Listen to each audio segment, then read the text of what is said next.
नमस्कार। आपका BK Bhatnagar astrology में स्वागत है। मैं हूं एस्ट्रोलॉजर बीके भटनागर। मैंने इससे पहले वीडियो बनाया था कि आप अपनी राशि और लग्न कैसे देखें। मैं ये श्रृंखला बना रहा हूं उन लोगों के लिए जिनको ज्योतिष का जरा भी ज्ञान नहीं है, लेकिन उन्हें अपना राशि फल देखना होता है, उन्हें अपने लग्न के बारे में जानना होता है और कुछ बातें ज्योतिष में जाननी होती हैं या उनकी रुचि होती है। तो ये बिल्कुल ले मैन लैंग्वेज में बहुत ही सरल भाषा में मैं आपको बता रहा हूँ ताकि बेसिक बेसिक बातें आप जान जाएं। तो पहले वीडियोज़ में मैंने आपको बताया कि आप अपनी राशि कैसे देखेंगे, फिर ये बताया कि आप लग्न कैसे देखेंगे, और आज मैं जिस विषय पर चर्चा कर रहा हूँ ये बहुत ही बहुचर्चित विषय है, कॉमन इंटरेस्ट का सब्जेक्ट है ये, और ये है मांगलिक दोष। मांगलिक दोष को लेकर तरह तरह की भ्रांतियां हैं लोगों में, तो मैंने सोचा मैं एक बार क्लियर कर दूं कि मांगलिक दोष दरअसल है क्या, और उसके बारे में आपको थोड़ी जानकारी हो जाए। तो साहब, ये मांगलिक दोष जो है ये दरअसल शादी के वक्त देखा जाता है। विवाह जब होता है तब कुंडली मिलाई जाती है और उसमें एक बड़ा मुख्य पॉइंट जो होता है, मुख्य बिंदु जो होता है वो मांगलिक दोष का होता है। एक व्यक्ति अगर मांगलिक है, दूसरा नहीं है, तो लोग शादी रिकमेंड नहीं करते हैं, एस्ट्रोलॉजर शादी करने से मना करते हैं। तो और ये मंगल दोष जो है ये मंगल ग्रह के कारण, मैं अगला कोई वीडियो बनाऊंगा जिसमें ग्रहों के बारे में भी जानकारी दूंगा। तो फिलहाल मैं ये बता रहा हूँ आपको कि मंगल ग्रह के कारण जो सौर मंडल में 9 ग्रह हैं उनमें से एक मंगल है, और मंगल बहुत ही ऊर्जावान, तेजस्वी, बड़ा ही बोल्ड किस्म का ग्रह है। रक्त का कारक है, हमारे साहस का कारक है, ऊर्जा का कारक है। आप यूं समझ लीजिए कि सौर मंडल में जितने भी ग्रह हैं, सूर्य उनका राजा माना जाता है और मंगल को सेनापति। तो अब मंगल की कैरेक्टरिस्टिक डिस्क्राइब करने की ज़रूरत नहीं है, आप समझ गए होंगे कि मंगल किस तरह का ग्रह है। अब जब ये मंगल कुछ कुंडली में कुछ विशेष स्थानों पर बैठता है तो उसे मंगल दोष कहते हैं। मंगल दोष दरअसल 3 तरह से देखा जाता है, एक लग्न से, एक राशि से और एक शुक्र से। तो शुक्र से तो आमतौर पर प्रचलन में नहीं है मांगलिक दोष देखना, हालांकि उसका भी रिलेवेंस है, वो हम कभी और चर्चा कर लेंगे। लेकिन फिलहाल जो सबसे ज़्यादा चर्चा में रहता है वो है राशि से मंगल दोष और लग्न से मंगल दोष। तो मैं आज वही आपको बता रहा हूँ। हमारे विवाह का स्थान है सातवां भाव। मैंने जैसे आपको बताया था कि जब आप अपना लग्न देखेंगे तो जहाँ पे लग्न है वो आपका प्रथम भाव है, वहाँ से आप गिनेंगे बढ़ते हुए क्रम में, जिस तरह से राशियाँ हैं उस तरफ से गिनेंगे आप। अगर 1 है तो फिर उसके बाद 2 लिखा होगा, फिर 3 लिखा होगा, फिर 4 लिखा होगा, फिर 5 लिखा होगा, तो उस तरफ गिनेंगे आप। वैसे ना गिनना शुरू कर दें कि जहाँ 1 लिखा है उसके बाद 12 गिने और फिर 11 गिने और 10 गिने। आप बढ़ते हुए क्रम में गिनिएगा। तो प्रथम स्थान जो है, प्रथम भाव जो है वो आपका लग्न है। वहाँ से आप जब 7 गिनेंगे तो वो ठीक आपके लग्न के सामने वाला भाव होगा, यानी 180 अंश पर वो भाव होगा। वो हमारा विवाह स्थान है। लग्न हमारा अपना स्थान है, हमारा शरीर, हमारे विचार, हमारी थॉट प्रोसेस, ये सब हमारा लग्न है। तो उसके ठीक 180 डिग्री पे हमारे जीवन साथी का भाव है 7वां घर। अब मंगल किसी भी प्रकार से यदि 7वें घर को प्रभावित कर रहा है तो आप ये समझ लीजिए कि वो मंगल दोष है। अच्छा, एक बात मैं बता दूं कि इन 9 ग्रहों में सबको अलग अलग दृष्टियां प्राप्त हैं। 7वीं दृष्टि से ये हर ग्रह अपनी 7वीं दृष्टि से सामने वाले भाव को देखता है। सूर्य, चंद्रमा, ये सब जितने भी मतलब 9 ग्रह हैं, ये सब अपने से 7वें स्थान को पूर्ण दृष्टि से देखते हैं। लेकिन कुछ ग्रह ऐसे हैं उनमें से जिनको कुछ दृष्टियां अतिरिक्त प्राप्त हैं, और मंगल भी उनमें से एक है। से बृहस्पति की 3 दृष्टियां हैं, शनि की 3 दृष्टियां हैं, राहु केतु की 3 दृष्टियां हैं, उसी प्रकार मंगल की भी 3 दृष्टियां हैं। 7वीं तो है ही, क्योंकि वो तो सभी ग्रहों की होती है। उसके अतिरिक्त चौथी और 8वीं दृष्टि भी मंगल को दी हुई है। तो मंगल 3 स्थानों को देखेंगे पूर्ण दृष्टि से, जहां खुद बैठे हैं वहां से चौथे स्थान को, वहां से 7वें स्थान को, और वहां से 8वें स्थान को। अच्छा, अब हम एक उदाहरण ले लेते हैं। मान लीजिए कोई मेष लग्न की कुंडली है। मैं मेष लग्न की इसलिए ले रहा हूं कि कालपुरुष की कुंडली भी मेष लग्न की ही बनाई जाती है। कोई भी हो सकता है। आप देखिए आपके लग्न में कौन सी गिनती लिखी है। 1 लिखा है तो मेष, 2 लिखा है तो वृष, 3 लिखा है तो मिथुन। ये मैं आपको बता चुका हूं पहले वाले वीडियोज में, जो आपको, जिसका लिंक आपको डिस्क्रिप्शन में मिल जाएगा। तो आप वहां, तो अब आप ये देखिए, यदि लग्न में आपके मंगल है तो वो 7म स्थान को पूर्ण दृष्टि से देख रहे हैं, क्योंकि 180 डिग्री पे है। 7म दृष्टि हर ग्रह की 7म दृष्टि होती है। तो यदि मंगल लग्न में बैठे हुए हैं तो अपने 7म भाव को देख रहे हैं, तो सीधे सीधे इंपैक्ट कर रहे हैं, सीधे सीधे प्रभाव डाल रहे हैं आपके 7म या अर्थात आपके विवाह स्थान। अच्छा, तो आप मांगलिक हैं। इसके बाद जो दूसरा हुआ वो हुआ चौथा स्थान, क्योंकि यदि चौथे स्थान में मंगल बैठे हैं तो चौथे से गिनिए आप 4, 5, 6, 7, यानी चौथी दृष्टि से उन्होंने आपके 7वें स्थान को देखा, यानी उस पर प्रभाव डाला, तो भी आप मांगलिक हैं। तीसरा ऑप्शन क्या हुआ कि मंगल 7वें घर में ही बैठ जाएं। इसके बाद मंगल यदि 12वें घर में बैठते हैं तो 12वें से वो अपनी अष्टम दृष्टि से आप दृष्टि डाल रहे होंगे आपके विवाह स्थान पे। आप गिन लीजिए 12वें से, तो अष्टम लग्न में होंगे तो 7म से, और 12वें में होंगे तो अष्टम से आपके विवाह स्थान को देख रहे होंगे। इसके अतिरिक्त एक भाव और है जहां पर मंगल स्थित हो तो उसे मांगलिक माना जाता है, वो है अष्टम भाव। विवाह का भाव 7म से अगला वाला अष्टम भाव। अब आप पूछेंगे कि अष्टम से मंगल क्यों होते हैं। दरअसल कालपुरुष की कुंडली में अष्टम स्थान मंगल का ही है। वहां वृश्चिक राशि पड़ती है, 8वीं राशि यानी वृश्चिक राशि पड़ती है, तो वहां मंगल ताकतवर होते हैं वहां 8वें स्थान में बैठ करके। तो वहां से तो ये माना जाता है कि वहां अगर बैठे हैं तो भी ये विवाह स्थान को प्रभावित करेंगे और मांगलिक दोष बनाएंगे। तो इस प्रकार लग्न में मंगल हो, चौथे स्थान में मंगल हो, 7म भाव में मंगल हो, अष्टम भाव में मंगल हो और 12वें भाव में मंगल हो, तो उसे मांगलिक, ये कहा जाता है कि ये कुंडली, इस कुंडली में मांगलिक दोष है। तो आशा है आप समझ गए होंगे कि ये हुआ लग्न से मांगलिक होना, क्योंकि हमने लग्न से देखा है इसको, तो ये लग्न से मांगलिक होना हुआ।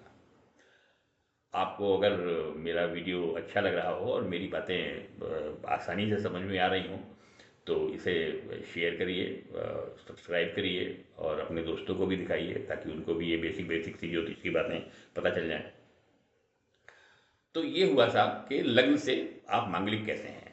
मैं रिपीट कर दे रहा हूँ, आपके लग्न में मंगल हैं, आपके चौथे भाव में मंगल हैं, आपके 7वें भाव में मंगल हैं, आपके 8वें भाव में मंगल हैं और आपके 12वें भाव में मंगल हैं, तो आपकी कुंडली मांगलिक है। अच्छा, अब आप आ जाइए कि अब दूसरा जो होता है वो देखा जाता है कि चंद्रमा से यानी राशि से मांगलिक है कि नहीं। अब उसके लिए आपको मेरा वो वीडियो रेफर करना पड़ेगा जिसमें मैंने राशि देखनी बताई थी। तो आप अपनी राशि देखिए, आपकी कुंडली में जहां पर चंद्रमा है वो आपकी राशि है। मान लीजिए कोई भी आपका लग्न है, मान लीजिए आपका लग्न में 5 गिनती लिखी है तो वो सिंह लग्न हो गया, लेकिन चंद्रमा जो है वो 12वें, जहां पर चंद्रमा है वहां 12 की गिनती लिखी हुई है। किसी भी भाव में हो सकते हैं चंद्रमा, भाव से मतलब नहीं है, किसी भी भाव में हो सकते हैं। तो जहां पर चंद्रमा बैठे हैं वो आपकी राशि है। तो आप ऐसा करिए, कुंडली जो बनाइए वो बनाइए, चंद्रमा को आप लग्न में ले लीजिए। आप समझ रहे हैं मेरी बात को, चंद्रमा को लग्न पे ले लीजिए। मान लीजिए कि कुंडली तो आपकी, मान लीजिए जैसे हमने पहला उदाहरण लिया था कि मेष लग्न की थी। अब आपने देखा कि आपके चंद्रमा तो जी 12वें घर में बैठे हैं, तो 12 की गिनती आप जो है लग्न में लिख लीजिए और वहां चंद्रमा लिख लीजिए। उसके बाद आप 12 के बाद 1, 2, 3, 4 ऐसे करके पूरी कुंडली में गिनतियां लिख लीजिए। अच्छा, अब इसके बाद सॉरी अब इसके बाद क्या हुआ कि ये आपकी चंद्र कुंडली बन गई। अब आप चंद्र कुंडली से देखिए कि जिस तरह से लग्न कुंडली से आपने देखा था, यदि लग्न में या मतलब वो अब तो राशि है आपकी, उसी को आपने लग्न बना लिया है, तो लग्न में अगर मंगल है, चौथे भाव में यदि मंगल है, सातवें भाव में मंगल है, आठवें भाव में मंगल है और 12वें भाव में मंगल है, तो आप राशि से मांगलिक हैं। अब एक नई चीज मेरे सामने आई है, और ये दरअसल क्या है कि अच्छा, एक बात मैं बता दूं कि आपको दो कुंडली बनाने में कई बार हो सकता है आपको कुंडली बनानी भी नहीं पड़े। आप किसी भी एस्ट्रोलॉजी साइट पे जाएंगे, वहाँ पर अपना जन्म तिथि, जन्म समय और जन्म का स्थान डालेंगे, जन्म की तारीख, जन्म का समय, जन्म का स्थान, ये 3 चीज़ें डालनी होती हैं। तो जब आपने ये 3 डिटेल्स डाली तो आपकी कुंडली बन जाएगी। तो कुंडली में एक तो होगी लग्न कुंडली, उसको लग्न कुंडली कहते हैं, D1 चार्ट कहते हैं, जन्म कुंडली कहते हैं, और एक होती है चंद्र कुंडली। तो आपको अगर चंद्र कुंडली उसमें आ रही है तो आपको आपको बनाने की ज़रूरत ही नहीं है। आप लग्न में देख लीजिए, लग्न चार्ट में देख लीजिए और अपनी चंद्र कुंडली में देख लीजिए कि इन इन भावों में यदि मंगल बैठे हुए हैं तो आप मांगलिक हैं। अच्छा, इससे बड़ा आसान हो गया, बड़ी आसानी से आप देख सकते हैं। लेकिन इससे एक बड़ी बड़ी भ्रांति है, लोग उसी से मैच भी करने लगते हैं, मैचिंग भी उसमें होता है ऑन उसी वेबसाइट पे। मैचिंग में वो आपको बताएगा कि आप आंशिक मंगली हैं या आप पूर्ण मांगलिक हैं। दरअसल ये कोई कॉन्सेप्ट नहीं है, पुरानी किताबों में ऐसी कोई कॉन्सेप्ट नहीं है। आंशिक मंगली, पूर्ण मंगली है, ये सब कुछ भी नहीं होता। मांगलिक मतलब मांगलिक। और उसमें भी अब होता क्या है, ये कैसे बताते हैं वो भी मैं आपको उनकी कॉन्सेप्ट भी बता देता हूँ। वो मतलब यदि आप सिर्फ लग्न से मांगलिक हैं तो कह देंगे आप आंशिक हैं। अगर आप सिर्फ चंद्रमा से हैं यानी राशि से हैं तो वो कह देंगे आप आंशिक मांगलिक हैं। दोनों से हैं तो वो कह देंगे कि आप पूर्ण मांगलिक हैं। दरअसल मांगलिक दोष लग्न कुंडली से देखा जाना चाहिए। चंद्र कुंडली का आप 5-7% वेटेज ले सकते हैं, इससे अधिक नहीं। चंद्र कुंडली से अगर कोई मांगलिक है और लग्न से नहीं है तो आप गैर मांगलिक से शादी कर सकते हैं। हाँ, किसी ज्योतिषी की सलाह जरूर ले लीजिए इस मामले में, लेकिन आप शादी कर सकते हैं। क्योंकि चंद्रमा दरअसल क्या है कि आपके मन को रिप्रेजेंट करता है। चंद्रमा आपका मन है, तो मन में तो बहुत सारी बातें आती हैं। मन तो बहुत कुछ चाहता है, बहुत कुछ नहीं चाहता है। वैसा सब होता नहीं है। जो कुछ होता है वो लग्न से होता है। आपकी कुंडली में जो कुछ भी होता है चंद्रमा से सिर्फ मन प्रभावित होता है। तो मेरा मानना है और मेरा अनुभव भी यही है कि चंद्र कुंडली से यदि सिर्फ केवल चंद्र कुंडली से मांगलिक हैं तो उससे ज़्यादा डरने की ज़रूरत नहीं है। लेकिन यदि आप लग्न कुंडली से मांगलिक हैं तो फिर आपको उस पर विचार करने की आवश्यकता है, और अगर दोनों से हैं तो फिर तो विचार करने की आवश्यकता है ही।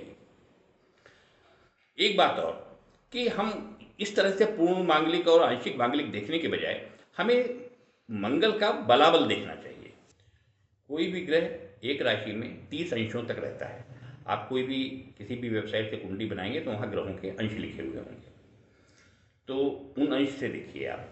तो अगर बहुत कम अंशों का है, मान लीजिए 0 का है, 1 डिग्री का है, 1.5 डिग्री का है, 2 डिग्री का है, मतलब मंगल ने अभी उस राशि में प्रवेश किया ही किया है, तो वो बहुत निर्बल होता है मंगल, और उसका कोई नोटिस नहीं लिया जाना चाहिए। इसी प्रकार यदि मंगल उधर आपका 28 डिग्री का है, 29 डिग्री का है, 30 डिग्री का है, इसका मतलब वो मंगल अब उस राशि से जाने की तैयारी में है, तो उस समय भी बहुत निर्बल होता है, वो ज़्यादा प्रभाव नहीं डाल पाता।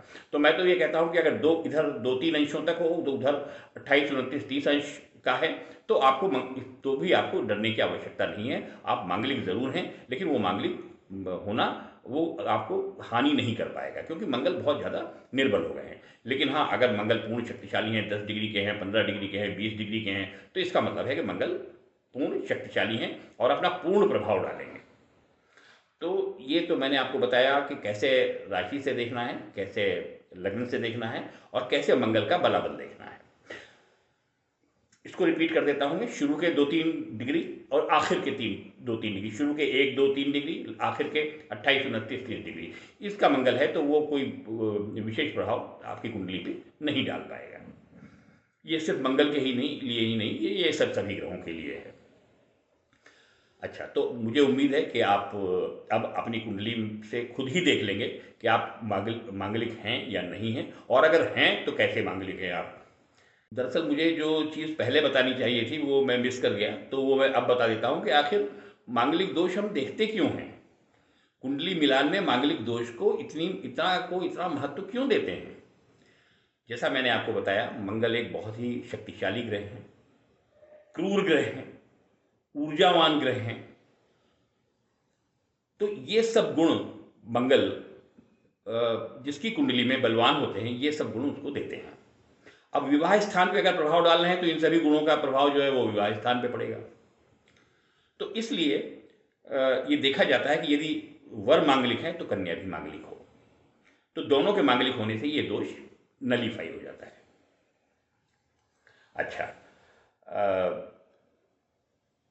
मैंने देखा है, मैंने अपने प्रैक्टिसिंग कैरियर में देखा है कि यदि एक व्यक्ति मांगलिक है, दूसरा व्यक्ति मांगलिक नहीं है, तो अनेक प्रकार की समस्याएं होती हैं। पहली समस्या तो शादी होने में होती है, शादी में विलंब होता है, विवाह में बहुत विलंब होता है, बहुत देर होती है, शादी होकर टूट जाती है, शादी माफ़ कीजिएगा, शादी तय होकर के टूट जाती है, कई बार शादी होकर भी टूट जाती है। जो व्यक्ति मांगलिक नहीं है उसके स्वास्थ्य पर बड़ा विपरीत प्रभाव पड़ता है। मैंने तो मृत्यु तक होते देखी है, अगर बहुत शक्तिशाली मंगल है तो उसके जीवन साथी की कुंडली में। तो इसलिए मांगलिक देखना, और ये बहुत बेसिक है, हर ज्योतिषी सबसे पहले यही देखता है कि दोनों मांगलिक है कि नहीं है, किसी एक की कुंडली में मांगलिक दोष तो नहीं है। मैचिंग का सबसे पहले गुण देखे जाते हैं और उसके बाद मंगल का दोष देखा जाता है। तो ये तो था मांगलिक दोष के बारे में। अब मैं आखिर में एक बात और इसमें ऐड कर दूं कि मंगल अकेले उतने जितने नुकसानदेह होते हैं, जितना कुप्रभाव डालते हैं विवाह पर, यदि मंगल पर किसी पाप ग्रह की दृष्टि पड़ जाए, जैसे पाप या क्रूर ग्रह की, जैसे सूर्य हो गए, शनि हो गए, राहु हो गए, अगर इनकी दृष्टि पड़ जाए या इनकी युति हो जाए, किसी प्रकार से ये मंगल से कोई संबंध बना लें या विवाह स्थान से संबंध बना लें, तो फिर ये समस्या और ज़्यादा बढ़ जाती है। तो इस बात का भी हमें ध्यान देना होता है। उसके विपरीत यदि बृहस्पति की दृष्टि पड़ रही है मंगल पर या विवाह स्थान पर, तो वो मंगल का जो कुप्रभाव है वो रिड्यूस हो जाता है, वो डाइल्यूट हो जाता है, कम हो जाता है। तो आशा है मेरे वीडियो से आज ये मांगलिक दोष वाली कॉन्सेप्ट आप सबको क्लियर हो गई होगी। लेकिन मेरा सुझाव यही है कि यदि आप विवाह कर रहे हैं, अपने बच्चों का विवाह कर रहे हैं, तो उनकी कुंडली ज़रूर मिलाएं, क्योंकि मैंने इस तरह बिना मिलाए हुए और इस तरह से बहुत ही शादी के बाद बहुत समस्याएं देखी हैं होती हुई। मुझसे यदि आप मिलना चाहते हैं, यदि मुझसे अपनी कुंडली दिखवाना चाहते हैं, तो मैं कमेंट बॉक्स में मैं अपना नंबर दे देता हूँ, आप मुझे फ़ोन करके अपॉइंटमेंट लेकर के मुझसे मिल सकते हैं। वीडियो कॉल से आप डिस्कस कर सकते हैं, टेलीफोन से आप मुझसे कंसल्टेशन ले सकते हैं। मुझे उम्मीद है कि आज का वीडियो आपको पसंद आया होगा। अब मैं अगली बार कुछ ग्रहों के बारे में बताऊंगा, क्योंकि अभी तो मैंने आपको राशियों के बारे में बताया है, राशि के बारे में बताया है, लग्न के बारे में बताया है, आज मांगलिक दोष को कवर किया है मैंने। अब अगली बार मैं ग्रहों के बारे में आपको बताऊंगा। नमस्कार।